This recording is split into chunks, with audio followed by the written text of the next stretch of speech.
कराची में non stop ही चालान। कराची वाले driving licence बनवा लें वरना 20,000 रुपये का चालान होगा।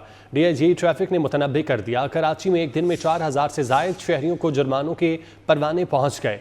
सबसे ज्यादा 2,737 चालान सीट बेल्ट न लगाने पर किए गए। तफसीलात जानते हैं, उसामा मलिक हमारे साथ मौजूद हैं।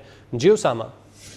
बिल्कुल ऐसा देखें, ये जो ई चालान का सिलसिला है वो जारी है। गुज़िश्ता 24 घंटों के दौरान 4,136 जो है वो शहरियों के चालान किए गए हैं। सबसे ज्यादा जो चालान किए गए हैं वो सीट बेल्ट न पहनने पर 2,737 चालान किए गए हैं। अब ये शहरियों को पूछने वाली बात है कि सीट बेल्ट जो है वो बांधा जा सकता है और उसमें कोई मुश्किलात भी नहीं है, चाहे वो रोड से या दीगर चीजें हों, इसमें कोई बहाना नहीं चल सकते। जबकि तेज रफ्तार ड्राइव करने पर 116 और बगैर हेलमेट गाड़ियां चलाने पर 822 जो है वो चालान किए गए हैं। जबकि डीआईजी ट्रैफिक ने जो मुतनब्बे किया है कि शहरी जो है वो अपने लाइसेंस भी बनवा लें और ट्रैफिक कवानीन की पाबंदी करें, वरना लाइसेंस जिसके पास नहीं होगा 20,000 का चालान होगा और जो शहरी ट्रैफिक कवानीन की पासदारी नहीं करेगा उसको ई चालान जो है वो भेज दिया जाएगा। जी बहुत शुक्रिया उसामा आपका। कराची में नॉन स्टॉप ही चालान। कराची वाले ड्राइविंग लाइसेंस बनवा लें वरना 20,000 रुपये का चालान होगा।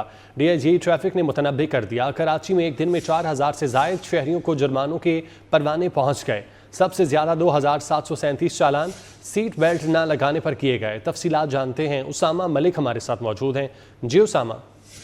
बिल्कुल ऐसा देखें, ये जो ई चालान का सिलसिला है वो जारी है। गुज़िश्ता 24 घंटों के दौरान 4,136 जो है वो शहरियों के चालान किए गए हैं। सबसे ज्यादा जो चालान किए गए हैं वो सीट बेल्ट न पहनने पर 2,737 चालान किए गए हैं। अब ये शहरियों को पूछने वाली बात है कि सीट बेल्ट जो है वो बांधा जा सकता है और उसमें कोई मुश्किलात भी नहीं है, चाहे वो रोड से या दीगर चीजें हों, इसमें कोई बहाना नहीं चल सकते। जबकि तेज रफ्तार ड्राइव करने पर 116 और बगैर हेलमेट गाड़ियां चलाने पर 822 जो है वो चालान किए गए हैं। जबकि डीआईजी ट्रैफिक ने जो मुतनब्बे किया है कि शहरी जो है वो अपने लाइसेंस भी बनवा लें और ट्रैफिक कवानीन की पाबंदी करें, वरना लाइसेंस जिसके पास नहीं होगा 20,000 का चालान होगा और जो शहरी ट्रैफिक कवानीन की पासदारी नहीं करेगा उसको ई चालान जो है वो भेज दिया जाएगा। जी बहुत शुक्रिया उसामा आपका।